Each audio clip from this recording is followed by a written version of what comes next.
Hello दोस्तों, मैं प्रखर जायसवाल आप सभी का स्वागत करता हूं अपने चैनल स्टडी विद जायसवाल पे।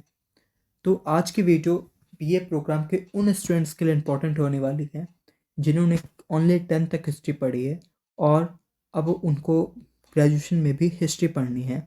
ठीक है, तो आज की वीडियो में मैं आपको हिस्ट्री के बेसिक्स बताऊंगा कि हिस्ट्री को मेजरली कितने पार्ट्स में बांटा गया है और हिस्ट्री पढ़ते कैसे हैं। ठीक है, ठीक है, हिस्ट्री है क्या चीज़। ठीक है, तो इसको मैं आज आपको डिटेल में बताऊंगा। तो अगर आप हमारे चैनल पे पहली बार आए हैं तो हमारे चैनल को सब्सक्राइब करें और वीडियो को लाइक करें और ज़्यादा से ज़्यादा लोगों तक शेयर करें। ठीक है, तो चलिए शुरू करते हैं। सबसे पहले इतिहास। इतिहास का मतलब क्या है? इतिहास एक ऐसा ग्रंथ है जो हमें बताता है कि क्या घटित हुआ और कब घटित हुआ, और साथ ही साथ वह जो निश्चित तौर पर जो घटनाएं घटित होती हैं उन्हीं को हम कहते हैं कि ये इतिहास है। ठीक है, जो निश्चित तौर पर घटित होता है उन्हीं को हम कहते हैं इतिहास है। तो इसके बाद इतिहास को भी कितने पार्ट्स में बांटा गया है? बेसिकली 3 पार्ट्स में बांटा गया है: प्राचीन इतिहास, मध्यकालीन इतिहास और आधुनिक इतिहास। ठीक है, प्राचीन इतिहास को इंग्लिश में बोलते हैं एशियंट हिस्ट्री, जो कि हमें फर्स्ट सेमेस्टर में पढ़ना है। ठीक है, इसके बाद मध्यकालीन इतिहास, इसको बोलते हैं मिडाइवल हिस्ट्री। इसके बाद आधुनिक इतिहास। ठीक है, इसके बाद प्राचीन इतिहास को भी 3 भागों में बांटा गया है: प्रागैतिहासिक काल, आद्य ऐतिहासिक काल और ऐतिहासिक काल। प्रागैतिहासिक काल को इंग्लिश में बोलते हैं प्री हिस्टोरिक पीरियड। इसका मतलब है कि ये वो काल है जिसके केवल हमारे पास अवशेष हैं। ठीक है, कोई भी हमारे पास लिखित साक्ष्य नहीं है जिसका ये प्रूफ हो कि ये घटनाएं ऐसी घटित हुई थी। ठीक है, कोई भी रिटन सोर्स नहीं है, सिर्फ अवशेष हैं जिनको हम देख के कह सकते हैं कि ये इस टाइम पीरियड का है। ठीक है, इसके बाद आद्य ऐतिहासिक काल। इसके हमारे पास रिटर्न सोर्स भी हैं। इसको इंग्लिश में बोलते हैं प्रोटो हिस्टोरिक पीरियड। ठीक है, इसका मतलब है कि ये वो घटनाएं हैं जब जिसके हमारे पास रिटर्न सोर्स भी हैं, अवशेष भी हैं, परंतु उन रिटर्न सोर्सेस को अभी तक पढ़ा नहीं जा सका है। जैसे उदाहरण के लिए हड़प्पा सभ्यता। हड़प्पा सभ्यता के जितने भी रिटर्न सोर्सेस प्राप्त हुए हैं वो अभी तक सब पढ़े नहीं जा चुके हैं। ठीक है, प्रागैतिहासिक काल के अगर अवशेषों की बात करूं तो इसमें हमें कौन के सॉरी केव पेंटिंग्स यानी कि गुफा चित्रकारी जो हमें मिली है वो इसका एक महत्वपूर्ण अवशेष है। इसके बाद ऐतिहासिक काल।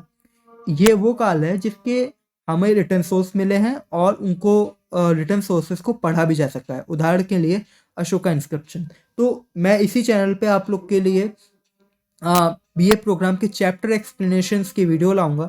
ठीक है, तो अब चैनल को सब्सक्राइब जरूर कर लें और साथ ही साथ इंपॉर्टेंट क्वेश्चंस की सीरीज भी लेकर के आऊँगा। और साथ ही साथ आप हमारा टेलीग्राम चैनल भी जरूर ज्वाइन कर लें जिससे कि मैं आप सभी तक ये जो नोट्स हैं आप सभी तक शेयर कर सकूं।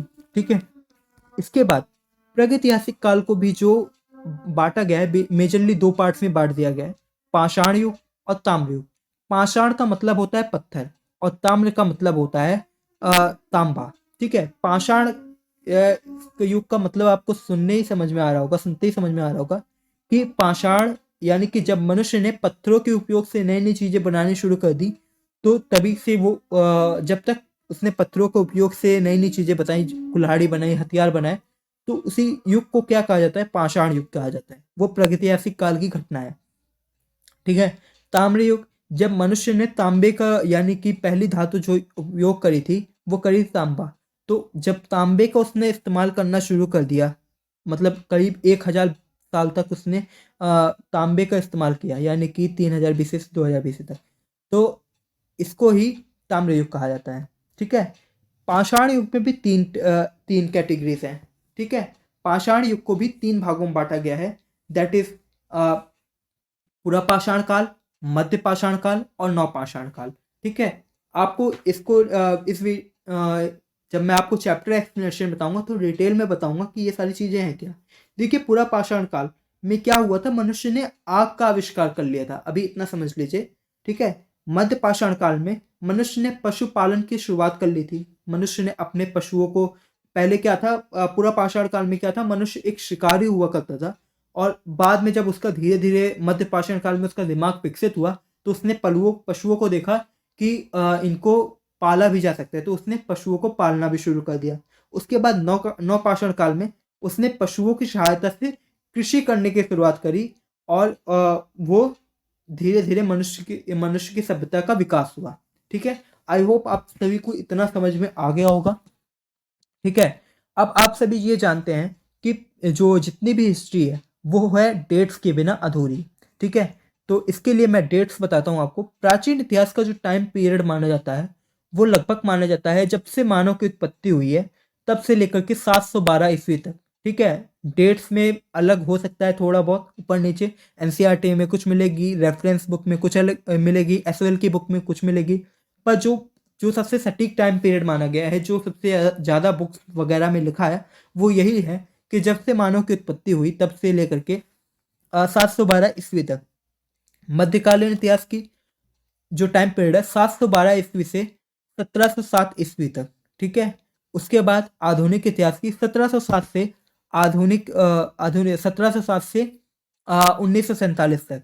अच्छा, एक क्वेश्चन है आप सभी के लिए, आप सभी इसका जवाब मुझे कमेंट बॉक्स में दोगे कि 1947 ईस्वी के बाद जो टाइम पीरियड है वो कौन सी हिस्ट्री में आता है। ठीक है, प्रागैतिहासिक काल का अगर जो टाइम पीरियड मैं बताऊं तो इसका जो टाइम पीरियड है वो 5 लाख बीसी से माना जाता है लगभग 2000 बीसी तक। ठीक है, आद्य ऐतिहासिक काल का 2500 बीसी से लगभग 1700 ईस्वी तक। ठीक है, उसके बाद 1707 1750 ईस्वी तक, 1707 ईस्वी से लेकर के लगभग माना जाता है जब तक ईस्वी तक। ठीक है, जब पहली ईस्वी शुरुआत हुई तब तक माना जाता है ऐतिहासिक काल का टाइम पीरियड। इसके बाद मैं बात करता हूँ स्रोतों की। ठीक है, स्रोत, सबसे पहले साहित्यिक स्रोत। ठीक है, प्राचीन काल के जो स्रोत हैं उनको दो भागों में बांटा गया है, साहित्यिक स्रोत और पुरातात्विक स्रोत। साहित्यिक स्रोत यानी कि धार्मिक स्रोत हो गए, साहित्यिक स्रोत को भी 3 भागों में बांटा गया है, धार्मिक ग्रंथ हो गया, गैर धार्मिक ग्रंथ हो गया, विदेशी यात्रियों का विवरण।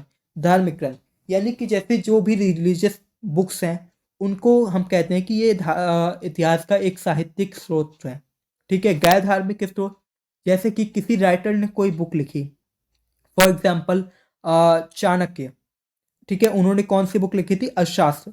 और जैसे ही कि मैक्सनीज की इसकी बुक है इंडिका। तो ऐसे ही बुक्स को हम क्या कहते हैं, गैर धार्मिक स्रोत। और विदेशी यात्रियों का विवरण, आपको पता है कि काफ़ी लंबे समय से विदेशी यात्रियों का भारत में आना जाना लगा है। ठीक है, अ, तो उन यात्रियों ने कोई यहाँ पे आए घूमने और अपने देश में जाकर के यहीं रह करके कोई बुक लिखी, तो उनको हम कहेंगे विदेशी यात्रियों का विवरण। ठीक है, इसके बाद पुरातात्विक स्रोत। पुरातात्विक स्रोतों में आते हैं हमारे 5 पॉइंट: अवशेष, अभिलेख, स्मारक, मूर्तियां और सिक्के। अवशेष का मतलब यानी कि जो मिट्टियों में दबे हुए, ठीक है, यानी कि कोई डेड बॉडी है या फिर कोई अवशेष है, कोई बनाई हुई चीज़ है जैसे पत्थर की कुल्हाड़ी वगैरह, तो ये अवशेष हो गया। अभिलेख यानी कि जो रिटर्न हुई बुक, कोई रिटर्न हो कुछ लिखा हो गया साक्ष्य, उसको हम कहेंगे अभिलेख। ठीक है, और स्मारक, स्मारक यानी कि कोई भी जैसे कि कुतुब मीनार हो गया, ये सारी चीज़ें स्मारक में आती हैं। कोई चीज़ पुराने टाइम पीरियड में है तो उनको हम कहेंगे पुरातात्विक स्रोत है। मूर्ति कला, आपको पता है कि भारत में मूर्ति कला का विकास हुआ। ठीक है, मथुरा शैली के द्वारा। तो इसको मैं आगे आपको डिटेल में बताऊंगा, चैनल से आप सभी जुड़े रहिए। सिक्के, आप सभी को पता है कि पहले के टाइम में जो सिक्के होते थे वो राजा महाराजा द्वारा चलाए जाते थे। ठीक है, तो इन सभी को मैं आगे डिटेल में बताऊंगा। नेक्स्ट चैप्टर जो है वो बहुत ही ज़्यादा डिटेल वीडियो रहेगी, तो नेक्स्ट वीडियो को मिस मत कीजिएगा। तो आज के लिए बस इतना ही। अगर आपने हमारे चैनल को सब्सक्राइब नहीं किया है तो स्टडी विद जायसवाल को सब्सक्राइब करके हमें सपोर्ट करें, और ज़्यादा से ज़्यादा वीडियो को शेयर करें और वीडियो को लाइक करना ना भूलें। बहुत बहुत शुक्रिया।